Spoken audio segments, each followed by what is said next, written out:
Well, good afternoon, everybody. Rod back with you again. Thought I would do a video about the rollout there, the for the gun program, the buyback, as they call it. So, seeing the list, and to be honest with you, I thought that it was going to be mostly these assault style, semi-automatic, high capacity, rapid fire weapons of war that were going to be put on it. To my surprise, there was some rather odd entries on it with compensation amounts and so on. So um, basically, the criteria was a weapon, gun, capable of firing center fire ammunition at a high rate of fire, a high sustained rate of fire, high capacity, over so many rounds, detachable box magazine, bores larger than 20 millimeters, energy outputs higher than 10,000 joules. And that was supposed to encompass a certain type or group of guns that they felt shouldn't be on the streets. So I seen some that were on there. They were on the list before. Quite a list of them. There's like 50 some pages. But some of the list was like World War I and World War II and some obsolete pieces. Even some grenade launchers and mortars and stuff like that, and anti-tank guns, obsolete, ammo no longer made. They even had Parker shotguns on there, the different grades, like the B, D, G grade, and they were falling under the bore diameters 20 millimeters or greater for an 8 gauge. So I don't have a Parker, but I can give you a visual representation of what it could look like. So you're going to go to war. Here you are with your double barrel, or maybe even a single shot 8 gauge shotgun, because it's got a bore diameter that's 20 millimeters or larger, that they consider it a weapon of war, dangerous, prohibited device. You shouldn't have it. There might be a handful of 8 gauge shotguns in the country. They're all antiques. They haven't made them in years, with the exception of the ones they used to use in the wood kilns to knock down deposits inside the wood kilns, like the carbon deposits with specialized ammunition and special guns.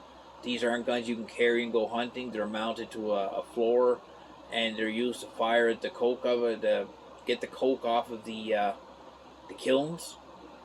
But anyway, something that would look like this side by side. It was an 8 gauge, only fires 2 rounds, one trigger, one barrel, one trigger, the other barrel, and just because it had large bores, they consider it to be a prohibited arm. You shouldn't have it.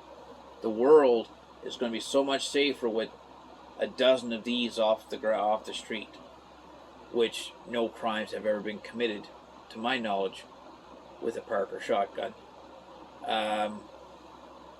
Same with the Swedish Lugman M42B semi-automatic used by the Swedish military, and other variants of its nature, like the Egyptian Hakim chambered 8mm Mauser, or the I think the Rashid is on there. Thought it was anyway. But guns of that nature, World War II, just because they got a detachable box magazine with high capacity, they were put on there. Again, and the Tokarev, the SVT. I mean, how many crimes you hear committed with those? I mean, those are just World War I and II weapons that were used by sports shooters, collectors, and even some hunters who feel like carrying a 13-pound gun with them in the woods. You know, the whole point of that list, by adding all those obsolete arms, and in most cases, most of those guns have already been banned in prior bills and prior laws. Like the 8 gauge was banned with market hunting back in the 10s, teens, and the 20s. Once market hunting, like they would take these guns and shoot large flocks of birds and take them to market and sell them. They brought out laws that you couldn't use guns that big, that like 10 gauge was the biggest you could go. And anyway, most provinces don't even allow 8 gauge to hunt, so the gun is technically an ornament, but they want to get rid of it. So it's on the list. So the larger they make the list, the more confidence they gain from the anti-gun lobby and the Quebec government and the Bloc Québécois to support Liberals in the House with future bills passing. They're like saying, well, hey, we did you a favor. We made the list, guys. Hey, we did it for you. Now, we scratched your back. All these guns are gone. They're banned. They're no more. Not allowed. So we did what you wanted. Now we want your support in return. So you're going to vote for us, and you're going to support our motions and support our bills and anything else that we need help with in the House. So the Conservatives and them guys can't vote us down. That's what they did. They took the list. They found ways to expand it to encompass a larger amount, more broader scope of weapons. And some of them fall through the cracks, like the Parker shotgun with big bores, or the Swedish Lugman with a big magazine and meeting some criterias, and semi-automatic fire. So that was enough for them to put it on the list. But is that going to make our streets safer? Or should we re-look at the real problem and the soft on crime approach that the Liberal government has put in place? And I know they're saying they're going to reform it. Well, they've had 10 years. They've not changed anything.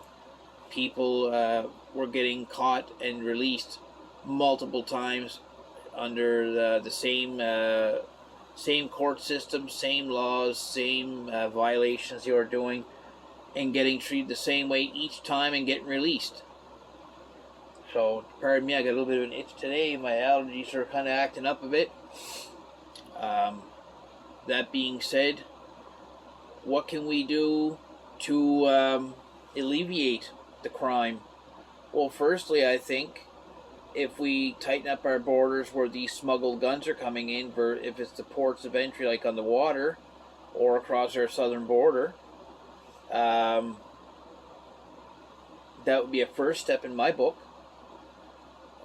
Secondly, is when these guys are caught, put them in jail, don't let them out, take their gun rights away from them, or gun law licenses or whatever they have, and chances are they don't even have any. So I guess we can't take away what they don't have already, but putting them behind bars, incarcerating them, is taking their chance away at reoffending, going out within a few days of getting incarcerated, and then getting go on a bail and waiting for your hearing.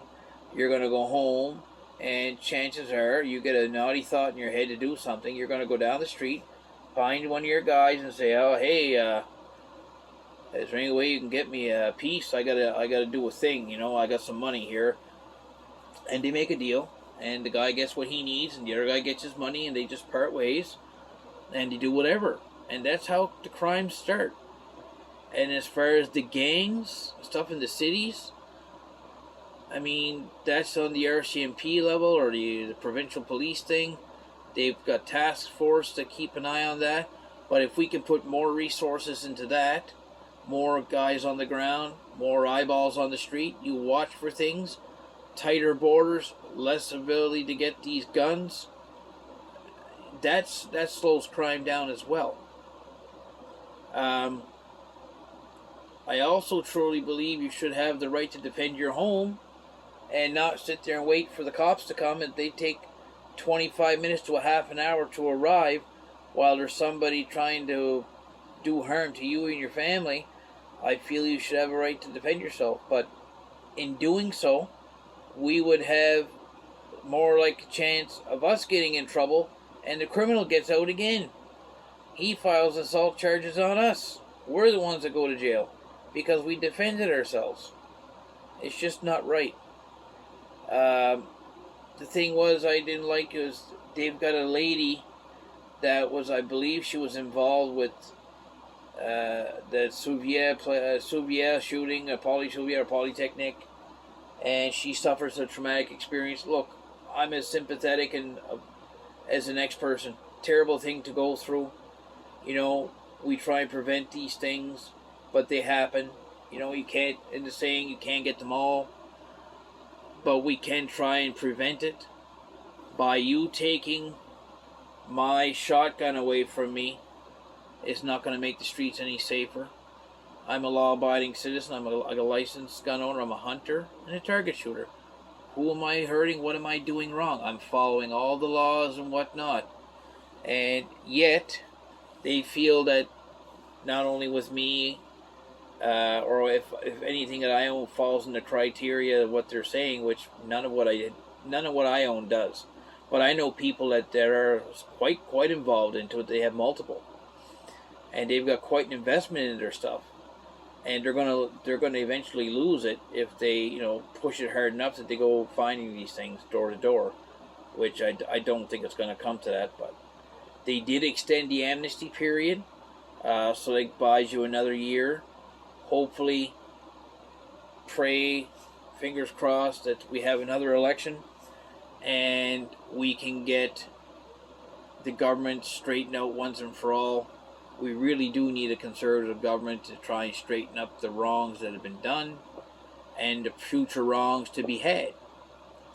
The money that's wasted onto this gun program or this buyback, I truly believe if they took that money, invested it in more security at the border, more security at the ports of entry, more guys on the street, that's where it starts, by reducing the crime level and taking the guns from the criminals and taking the criminals from the street to the jails. That's what's going to solve it.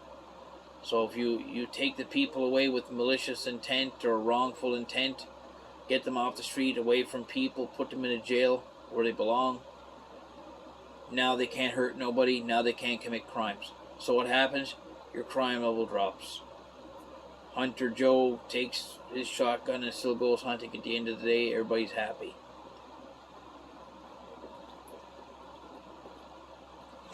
A little dry today. So, there was some kind of interesting, like I said, entries on that list. There was the 1908 Brazilian rifle. There was quite a few 22s. The side-by-side Parker shotguns was a shocker. But they all get touched on by that blanket criteria of the bore diameters, energy output, magazine capacity, sustainable rapid fire, and so on. They get caught up in the cracks, and this is how it's like a blanket thing. But anyhow, I really honestly hope that their thing is a flop, and that there's not much effect of it going on, and that they see that and they just put a stop to it. And I'm not saying that there's certain things that shouldn't be on the street. Like on that list they put grenade launchers. Well, I could see grenade launchers being a problem, especially if you could obtain rounds for them, which I don't think any of those things you can. They're that obsolete. Same as some of these mortars. Who's going to go into a gun shop and say, hi, looking to buy some grenades for my grenade launcher, or I'm looking to buy some mortar rounds from my mortar. You don't got any? Know where I can get some? I don't think any person in the right mind is going to say that those would be okay to have in the public. I'd say they could pose public safety issues. But some guy taking his shotgun and going hunting, it's not going to hurt nobody. He's doing it by the law. Same with the rifles, target shooters. They go to the gun range, they do it by the law. They're not hurting nobody. Taking the gun from him, it's not going to solve anything. It puts money in the guy's pocket, yeah, but the crime still gets committed while they're paying him with giving him the money. Somebody's outside committing a crime. So the resource is tied up dealing with this gun buyback when the resource should be outside dealing with the actual problem, and that's the criminals committing the act of wrong, and that they should allow judges to inflict maximum sentences at will and not follow the no jail, soft on bail regime that they are coming up with right now. So anyways, I'll leave that with you right now. I'll probably make another video once I see some more clips coming out. But just touching on that I think that this is completely wrong. It's targeting hunters, and hopefully some good can come of it. And in Ottawa, that Pierre and his team can at least slow it down a good while. And the hunters and sport shooters and collectors can get some recourse here and focus the resources on the real problems, the border and the ports of entry in Vancouver and British Columbia and whatever other ports of entry that there may be. So we'll leave it there, and we'll catch you on the next one. You all have a great day.